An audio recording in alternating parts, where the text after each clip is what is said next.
నేను ఈ నేల మీద పడే ప్రతి అడుగు ఒక ప్రార్థన, ఈ గాలిలో తీసుకునే ప్రతి శ్వాస ఒక ఆశ, ఈ ప్రయాణంలో గడిచే ప్రతి క్షణం ఒక కథ. ఆ కథ పేరు బ్రతుకు. ఈ అడవి నిశ్శబ్దంగా ఉంది, కానీ ఈ నిశ్శబ్దం వెనుక ఎన్నో కథలు దాగి ఉంటాయి. కొన్ని కథలు విజయాలని, కొన్ని కథలు బాధలని, మరికొన్ని కథలు ఆకలితో పోరాడిన మనుషులవి.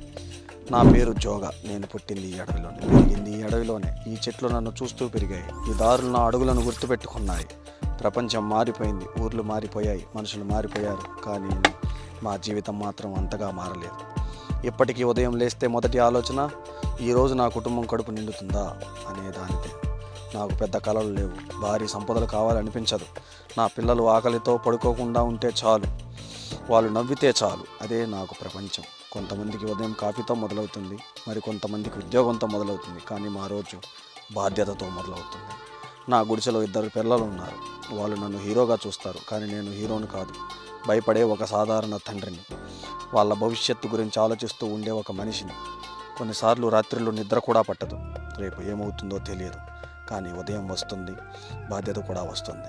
అప్పుడు మళ్ళీ లేవాల్సిందే, ముందుకు నడవాల్సిందే. ఈ నేర్పింది కష్టపడకుండా ఏది దక్కదని నేర్పింది. ఈరోజు కూడా నేను అదే ఆశతో బయలుదేరాను. నా కోసం కాదు, నా కుటుంబం కోసం, నా పిల్లల కోసం, వాళ్ళ చిన్న చిన్న కలల కోసం, వాళ్ళ నవ్వుల కోసం, వాళ్ళ భవిష్యత్తు కోసం. నడుస్తున్న ప్రతి అడుగులో ఒక ఆశ ఉంటుంది, ప్రతి శ్వాసలో ఒక బాధ్యత ఉంటుంది, ప్రతి ఆలోచనలో నా కుటుంబమే ఉంటుంది. నేను ఒంటరిగా నడుస్తున్నట్టు కనిపించవచ్చు, కానీ నిజానికి నా భార్య ఆశలు నాతోనే ఉన్నాయి, నా పిల్లల ఆకలి నాతోనే ఉంది, వాళ్ళ భవిష్యత్తు నాతోనే ఉంది. అందుకే నేను ఆగలేను, అలసిపోలేను, వెనక్కి తిరగలేను. జీవితం నాకు ఒక విషయం నేర్పింది, మనిషి బలంగా ఉండడం అంటే ఎప్పుడూ గెలవడం కాదు, ఓడిపోయినా మళ్ళీ లేవడం. అదే నిజమైన బలం.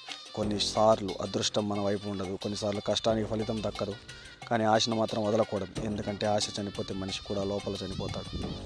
అందుకే నేను ఇంకా నడుస్తున్నాను, ఇంకా పోరాడుతున్నాను, ఇంకా కలలు కంటున్నాను. ఒకరోజు నా పిల్లలు నాకంటే మంచి జీవితాన్ని జీవిస్తారని, వాళ్ళు ఈ కష్టాలను చూడకూడదని, వాళ్ళు చదువుకోవాలని, వాళ్ళు ఎదగాలని.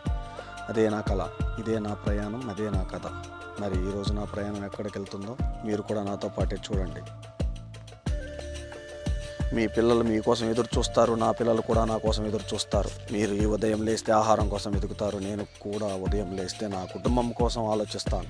ఈరోజు ఎవరి అదృష్టం బలంగా ఉందో అది ప్రకృతే నిర్ణయిస్తుంది. నేను ఈ అడవికి రాజు కాదు, మీరు కూడా కాదు. ఇక్కడ రాజ్యం చేసేది ప్రకృతే. గాలి చెప్పే కథలు నేను వింటాను, చెట్లు చెప్పే రహస్యాలు నేను వింటాను, ఈ నేల మీద మీ అడుగుల శబ్దం కూడా నేను వింటాను. ఎన్నో సంవత్సరాలుగా ఈ అడవులు మనల్ని చూస్తూనే ఉన్నాయి, మన పోరాటాలను చూస్తూనే ఉన్నాయి, ఆకలిని చూస్తూనే ఉన్నాయి, బతుకుదెరువును కూడా చూస్తూనే ఉన్నాయి. ఓ అడవి జీవులారా, నేను మీతో యుద్ధం చేయడానికి రాలేదు, నా జీవిత పోరాటాన్ని సాగించడానికి వచ్చాను. నా గుడిసెలో చిన్న చిన్న కళ్ళు నా కోసం ఎదురు చూస్తున్నాయి, వాళ్ళ ఆశ నన్ను ముందుకు నడిపిస్తోంది. నేను చేసే ప్రతి అడుగు వాళ్ళ కోసమే, నేను తీసుకునే ప్రతి శ్వాస వాళ్ళ కోసమే. ఈరోజు సూర్యుడు అస్తమించేలోపు నా ప్రయాణం ఎలా ముగుస్తుందో నాకు తెలియదు, కానీ ఒక్క విషయం మాత్రం తెలుసు, రేపు ఉదయం కూడా ఈ అడవి మళ్ళీ మేలుకుంటుంది, మీరు మళ్ళీ పరుగులు తీస్తారు, గాలి మళ్ళీ వీచుతుంది, చెట్లు మళ్ళీ ఊగుతాయి, జీవితం మళ్ళీ ముందుకు సాగుతుంది. ఎందుకంటే అడవి ఆగదు, ప్రకృతి ఆగదు, బతుకు పోరాటం కూడా ఆగదు. చాలామంది మా జీవితాన్ని బయట నుంచి చూస్తారు, కానీ మా జీవితంలో ఉన్న కష్టాలు మాత్రం ఎవరికీ కనిపించవు. అడవిలో నడవడం అందంగా కనిపించవచ్చు, కానీ ఈ అడవిలో బ్రతకడం మాత్రం అంత సులువు కాదు. రేపు ఉదయం నేను ఇంటి నుంచి బయలుదేరేటప్పుడు సాయంత్రం తిరిగి వస్తానో లేదో కూడా నాకు తెలియదు. ఈ అడవిలో ఆకలి ఒక శత్రువు, దాహం ఒక శత్రువు, వర్షం ఒక శత్రువు, చీకటి ఒక శత్రువు. కొన్నిసార్లు రోజంతా అడవిలో తిరిగిన చేతిలో ఏమీ లేకుండా ఇంటికి వెళ్లాల్సి వస్తుంది. అప్పుడు నా పిల్లల కళ్ళల్లో కనిపించే నిరాశ నా గుండెను ముక్కలు చేస్తుంది. అడవిలో నడిచే ప్రతి అడుగు ఒక కథ ఉంటుంది. ఈ గాయాలు చూడండి, ఇవి యుద్ధంలో వచ్చినవి కాదు, బతుకు పోరాటంలో వచ్చినవి. ముళ్ళు గుచ్చాయి, రాళ్ళు గాయపరిచాయి, ఎండ శరీరాన్ని కాల్చింది, వర్షం వణికించింది, కానీ నేను ఆగలేదు. ఎందుకంటే నా వెనక ఒక కుటుంబం ఉంది. కొన్నిసార్లు అడవిలో ఒంటరిగా ఉన్నప్పుడు భయం కూడా వస్తుంది. చుట్టూ నిశ్శబ్దం, పైన ఎత్తైన చెట్లు, దూరంగా వినిపించే తెలియని శబ్దాలు. ఆ క్షణాల్లో మనిషి ఎంత చిన్నవాడో అర్థమవుతుంది, ప్రకృతి ముందు మనం ఎంత బలహీనమో తెలుస్తుంది. ఈ అడవి మాకు అన్నం ఇస్తుంది, అదే అడవి మమ్మల్ని పరీక్షిస్తుంది కూడా. ఒకరోజు మంచి ఉంటుంది, మరో రోజు కష్టంగా ఉంటుంది. అదే అడవి ధర్మం, అదే జీవితం. నా పిల్లలు నన్ను హీరోగా చూస్తారు, కానీ నిజం చెప్పాలంటే నేను కూడా భయపడతాను, నేను కూడా అలసిపోతాను, నేను కూడా కొన్నిసార్లు ఏడుస్తాను. కానీ ఆ కన్నీళ్ళు ఎవరికీ కనిపించవు, ఎందుకంటే ఒక తండ్రి బలహీనంగా కనిపించకూడదు. అందుకే ప్రతి ఉదయం మళ్ళీ లేస్తాను, మళ్ళీ ఈ అడవిలోకి వస్తాను, మళ్ళీ ఆశతో ఎందుకో నడుస్తాను.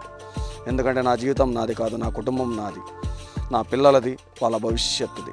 ఈ అడవి నాకు ఒక విషయం నేర్పింది. బలమైన వాడే గెలవగలడు, ఓపిక ఉన్నవాడే గెలుస్తాడు, ఆశ ఉన్నవాడే గెలుస్తాడు. ఎందుకంటే నేను ఇంకా నడుస్తున్నాను కాబట్టి ఇంకా పోరాడుతున్నాను, ఇంకా బతుకుతున్నాను ఈ అడవిలో, ఈ గాలిలో, ఈ నేల మీద నా కుటుంబం కోసం. ఈ అడవి నాకు నేర్పింది ఆకలి ఎంత గొప్ప గురువో, కష్టం ఎంత గొప్ప మిత్రుడు, ఓపిక ఎంత గొప్ప ఆయుధమై. కొన్నిసార్లు సూర్యుడు అస్తమించే వరకు నడిచినా నా చేతుల్లో ఖాళీ గాలే మిగులుతుంది, కానీ నా గుండెలో ఆశ మాత్రం ఖాళీ అవ్వదు.